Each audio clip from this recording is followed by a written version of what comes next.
Hey, what's up there, YouTubers? It's me again, Brian, aka Gamer55551, and I am back with a video review. And for this review, I'm going to be taking a look at Indiana Jones and the Great Circle for the Xbox Series X and S. This is going to be based off my time on the Series S version via Game Pass. Game is also available on the PS5 and PC via Steam, and of course, next year will be coming to the Nintendo Switch 2. If you're interested in any gameplay footage, I'll have a link down in the description down below along with the timestamps, assuming you're watching this video either on YouTube or Patreon. And for parents out there, it's worth pointing out that Indiana Jones and the Great Circle is rated T for teen, ages 13 and up by the ESRB rating system though. Now, any child like me who grew up in the 80s remembers Indiana Jones, the classic three movies, Raiders of the Lost Ark, Temple of Doom, and The Last Crusade. Although, for some reason, it feels like they keep forgetting Temple of Doom. And though those movies are considered classics amongst many fans out there, and there are plenty of memorable scenes, including the ending of Raiders of the Lost Ark, with when they open up the thing and all the ghosts comes out and the enemy, the Nazis' faces melted and everything. It's like very impressive and all. But then, of course, in the 2000s, we had, movies like Kingdom of the Crystal Skull and Dial of Destiny, though. And those were okay, to be exact. I was a little mixed on Kingdom of the Crystal Skull to a certain extent.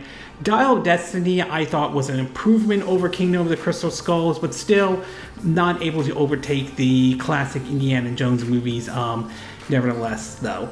But as far as basically video games and TV shows, obviously we had the young Indiana Jones ventures back in the 90s and all, but in terms of video games, I would say maybe not as much as compared to, say, like with Star Wars, where you pretty much saw that pretty much appear on almost every single platform out there and all. I mean, there were some games here and there, like Indiana Jones and the Staff of Kings, to even Indiana Jones' Greatest Adventure, which was basically the first three Indiana Jones movies, but in a 2D setting, kind of similar to the Super Star Wars games, for those who may remember back during the Super Nintendo era and all, though. So it was kind of interesting around 4 years ago when we learned that Bethesda was working on a Indiana Jones game, though.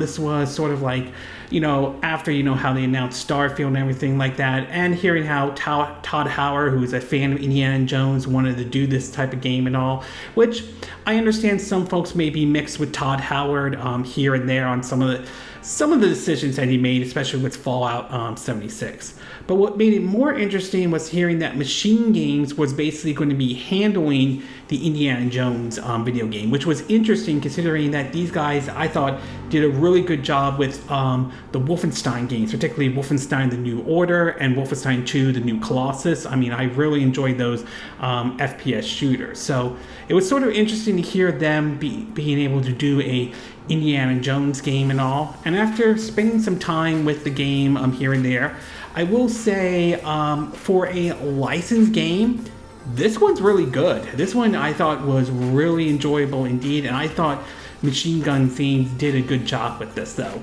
I mean, there are some hiccups here and there, but it's definitely one I feel like deserves to be in the recommendation category indeed, though.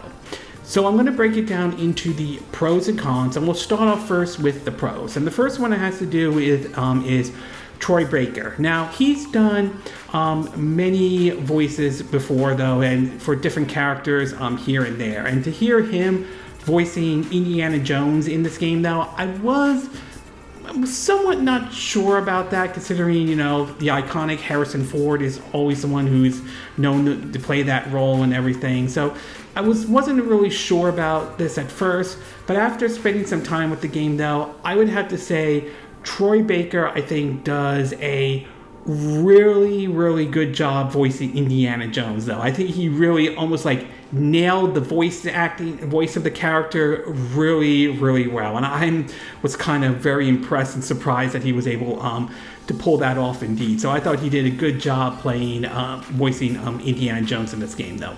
Obviously, it will never ever replace, Harrison Ford. That is his iconic role here and there. There's no way you can ever replace Indiana Jones with someone replace Harrison Ford playing Indiana Jones. That would be a tough hill to climb. But as far as the voice acting goes, I think that was done really good and all. The next thing I do want to talk about is the gameplay. And while the gameplay, I will admit, is kind of different from Machine Gun's Wolfenstein games, though, it is still fun nevertheless. It is somewhat kind of an open world type of approach in the game, though, although I would stop short saying it's open world on the scale of, say, Grand Theft Auto or anything like that. But the areas are big enough that it is kind of an open world, though. You do have certain missions here and there, and you do have to look at ways to approach these missions. Sometimes it requires you to wear a certain disguise, like for example in the Vatican City there may be some areas where you need to dress up as a priest to enter in those areas. Other times it may require you to enter in areas that are controlled by the fascist Italy military there, or the Nazis, and you have to wear sort of like a outfit to sort of go into certain areas here and there. There's also plenty of puzzles to deal with in the game too, some of it to solve, which kind of fits very well with the Indiana Jones setting, though. Some of the puzzles, in a way, to some degree, kind of feels a little bit close to some of the puzzles you may remember from like the Resident Evil games to a certain extent. But still, it does add to it. And everything like that. And two other things ranging from collectibles and all, and you complete these objectives to basically earn, skill points that you can use to, improve, Indy's stats, though. Some of it could be like grabbing his famous iconic hat, to give him like a extra life and all. Other times could be, increase their health status, their stamina status, and everything. So those come in handy when you're completing some of the main missions and some of the side missions. Also, the whip comes in handy as well. It can be used ranging from distracting enemies to basically maybe disarming enemies to a certain extent, to even being used ranging from swinging across from across like a certain pit and everything like that. Kind of similar to the iconic scenes you've seen from the Indiana Jones movies to a certain extent. So it does definitely play a factor into it, though. One thing to point out, though, is the game is in first-person view, and I know some folks were mixed with that to a certain extent and all, and while I will admit it would have been nice to have a third-person perspective, though, I don't think that necessarily ruins the game. I think it's the first-person perspective still holds up very well. There are times when the game will switch to a third-person perspective. Some of that range from when you're climbing the ladder, or when you're swinging from the whip, or going through like sliding through like a certain, like between, trying to get through a certain ceiling and everything. So there are times when it will switch to that, but it's mostly first-person view, and that certainly is fine indeed and all. So I will say gameplay is pretty fun in this game, though. It is. I have to give hats off to Machine Gun Games, how they pulled off in the gameplay and all. And last but not least, and I will say I am very pleased with this, especially since I have an Xbox Series S, is that the game does run well at 60 frames per second. And I gotta give credit to Machine Games for pulling this off and everything. I think they did a really good job having this game run at Series S at 60 frames per second. Obviously, it runs at 60 frames per second on the Xbox Series X, and of course on the PS5, and depending on your PC setup, obviously for the PC. But still, nevertheless, it is very good that they managed to get this to run at 60 frames per second on the Series S. I think that is definitely a very good thing indeed and all. Okay, we're going to take a quick break, and when we get back, we'll get to part 2, and this one I will give basically the cons. So we'll take a quick break, and we will be right back.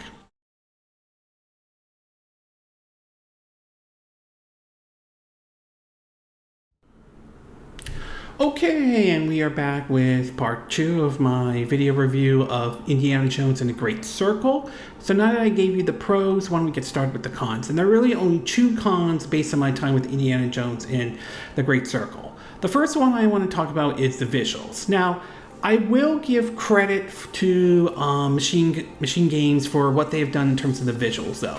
I do think they did a good job, making Indiana Jones look like, the young Indiana Jones from the 80s movies and everything like that. And I do think the settings and the places that they have Indiana Jones goes is really good. Even the opening, which basically reenacts the first scene from Raiders of the Lost Ark, I thought they did a really good job recreating that scene and everything. So I will say they did a good job. The visuals aren't terrible or anything like that. They're just not, I would say, at least on the Series S, they're not nearly as clear as they would be if you were to play it maybe like on the PS5 or the Xbox Series X or the PC for that matter. They're not terrible looking, and I do think it gets the job done. And I will, again, hats off to MachineGames for pulling this off while keeping the game at 60 frames per second though. But it's just, I would say visually, it's kind of mixed. It's okay, but not as good as, say, what it would be like on the other systems and all. And last but not least, it has to do with the hand-to-hand combat, though. And I will say the hand-to-hand combat, at least based on my experience and based on my time with it, though, does have a little bit of a learning curve and everything. As you do, isn't going to be, I would say, as solid as you would see like in other games here and there. You have to learn how to parry and all, and basically, use the trigger buttons to basically do, left punch, right punch, and everything like that. It's not unplayable or anything like that. It's just that there is a little bit of a learning curve when it comes to basically the hand-to-hand combat at all, though. So it did take me a little while to learn the hand-to-hand combat, but eventually I started to get an idea of how things go and all, though. But yeah, there is sort of a little bit of a learning curve with the hand-to-hand combat in Indiana Jones and the Great Circle. Overall, I would say I came away very pleased with this game, and it's definitely one I would definitely recommend, though. I do have to give credit to MachineGames and Bethesda for delivering a very good Indiana Jones game, indeed. At its best, though, I think the voice acting was good, but I think Troy Baker did a really good job voicing Indiana Jones. I think he really nailed that character down very well. The gameplay is fun, even though it may be a little bit different from Wolfenstein, though it's still enjoyable nevertheless, ranging from some of the explorations and to even doing some of the puzzles, to even putting on certain disguises to get to certain areas and everything like that.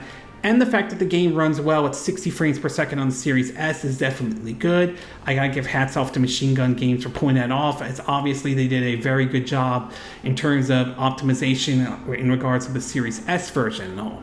But at its worst, though, I will say the visuals are kind of a mixed bag, at least from my view on the Series S. Not terrible by any stretch, though, but not near, probably won't be as good looking as, say, what you would have on the Series X, the PS5, or even on the PC for that matter. And I will say the hand-to-hand combat does have a little bit of a learning curve to it, though. It doesn't make the game unplayable, it's just there, at least from my view, there is a little bit of a learning curve. But in either case, though, this is definitely one I would recommend. This is one of the rare cases where you see a licensed game done right, and I think the developers and the publishers did a really good job with this, though.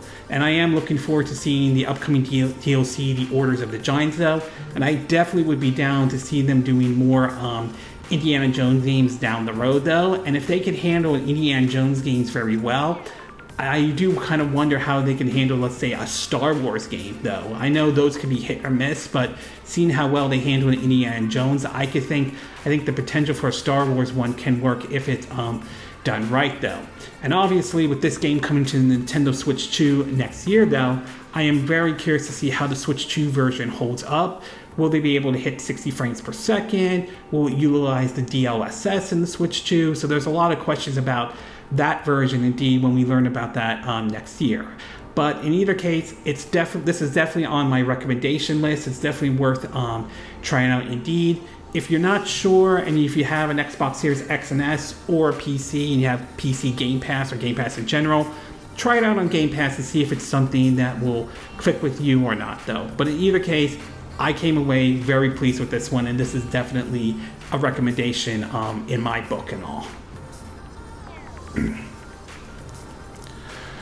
Okay, this concludes my review of Indiana Jones and the Great Circle for the Xbox Series X and S, being played on Series S via Game Pass. And again, these are my opinion. What are yours? What are your thoughts about Indiana Jones and the Great Circle? Have you enjoyed the game in any way? Are you glad Machine Guns and Bethesda handled Indiana Jones games and it handled the Indiana Jones games well, or do you thought they didn't handle it well? Excuse me. Did you thought Troy Baker did a good job voicing Indiana Jones and all? Did you think the gameplay was good? If you did get this game, which version did you get? Did you play it on the Xbox Series X or S? Did you get it on the PS5? Did you try it on the PS5 Pro? Did you get it on the PC in any way? Are you looking forward to when this comes out next year for the Switch 2 by any chance? Do you agree with what I said in this video? Do you disagree? Do you have a difference of opinion? As always, sound off on the comment section below. Let me know what you think. And if you do like this video, I hope you hit the like button. I would appreciate it. And I hope you do subscribe to my YouTube channel. If you do, make sure you hit the bell icon for notifications of any new videos I put up. Also, feel free to share this video if you want to, and feel free to donate to my channel if you like. You can do it through PayPal Me, Patreon, or Steam Labs. Links will be in the description of this video, assuming you're watching this either on YouTube or Patreon. And I will see you again next time when I do another video. Hopefully that'll be soon. Until then, from Southern California, wish you all a good day then. Bye.